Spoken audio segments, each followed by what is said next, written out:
Hello guys, we are back with our next lecture. In this lecture, let us go through the next question. Okay, so this question belongs to GATE CSC 1999 guys. The question is, if T of 1 is equals to big O of 1, given the current matching. So basically we are required to match the following guys. Okay, so for a surprise, this question is really interesting guys if you understand the logic here. Okay, yes, so let us start with question M. Okay, so the first question which I ask is M in terms of Master's theorem guys? The answer is no, right? Yes. So the only best method if you ask me other than Master's method will be substitution method. So let us try doing substitution method. Okay, so in question they gave T of 1 is equals to 1 for all of them, right? Yes, that's really good. So now let us try for 2. Okay, so for 2, what is the, so for easy understanding, let us write it in terms of numbers only. Let us remove those asymptotic notations. Okay, yes. Okay, so for 1 it is 1, for 2 it is a 2 of 2 minus 1, means a T of 1 plus 2, which is nothing but 3. Okay, so similarly for 3 it is 3 plus n, so 3 plus 3 is 6. For T of 4 it is a 6 plus 4, which is a 10. Okay, so now I am getting some pattern from it. So indirectly here it is a sum of first n terms. So here it is a sum of 1 plus 2, here it is sum of 1 plus 2 plus 3, here it is sum of 2 plus 3 plus 4. So now what is this guys? So this is nothing but sum of n terms, right? So what is sum of n terms? N into n plus 1 by 2, right? Yes, so if you represent it, so it is n square plus n by 2. So n2 is constant and n is also a type of constant because n square is there. So at the end you can conclude that it is big O of n square, right? So now let us match it here. So this is big O of n square. So option M should match with W.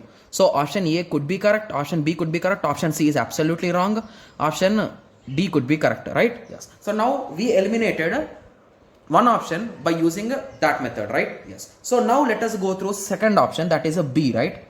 Okay, so that is n. Okay, so now let us try with n. The question is T of n is equals to T of n by 2 plus n. Okay, so now I am getting some idea like it belongs to Master's theorem, right? So I'll be doing it in a easy way guys. So A is equals to 1, B is equals to 2, f of n is equals to n. Okay, so what is our first case?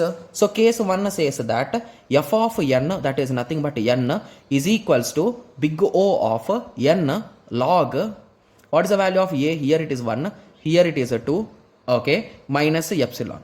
So whenever you are having a 2 base 1, so this is approximately equal to 0 guys, in simple words. Okay, the value of log I am talking, not with power, n power 0 it will become.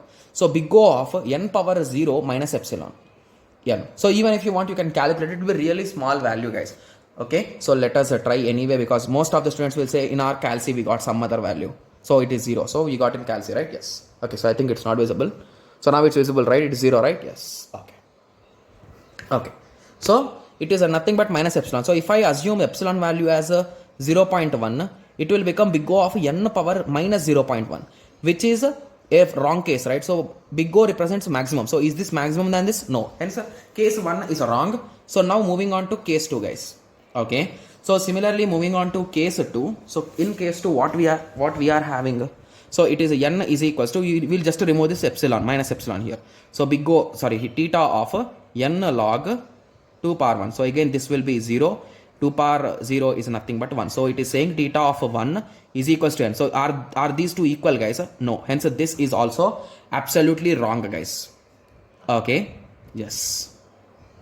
Okay, so let us continue. So now moving on to case 3. So in case 3 we will have plus epsilon, right? Yes. So n is equals to omega of n log 1 to plus epsilon.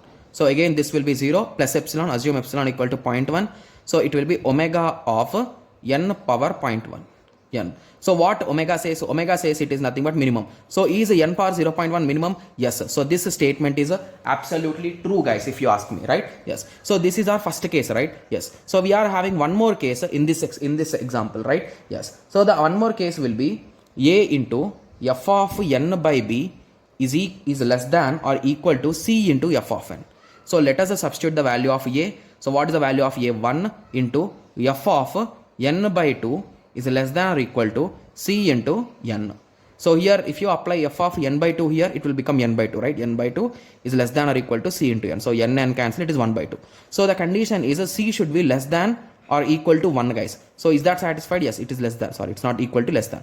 So that is satisfied. So hence by that conclusion you can say that t of n for n is equals to big O of n, guys, or theta of n. To be clear, it is theta of n, theta of f of n. But in our question, in our options we are not having theta, so we can take big O, guys. So big O of n will be the result. Okay, so for n u will be the correct answer. Got it? Yes. So option A is wrong with this explanation. Okay. Yes. So similarly, if you observe a next question, that is a t of n. So this is almost similar to this, right? On the other hand, we are having n log n. So n is greater than n log n, right? Sorry, n log n. Okay, so n is greater than n log n. So just let us substitute this n log n on the right hand side. So here if it is n log n, even then the case will be wrong. If you apply n log n here, so even then the case 2 will be wrong. So if you apply n log n, this case will be correct, right? Yes. So by the same method, you can say that for this directly you can say V is the correct answer, guys. So without solving P, you can say X is the correct answer.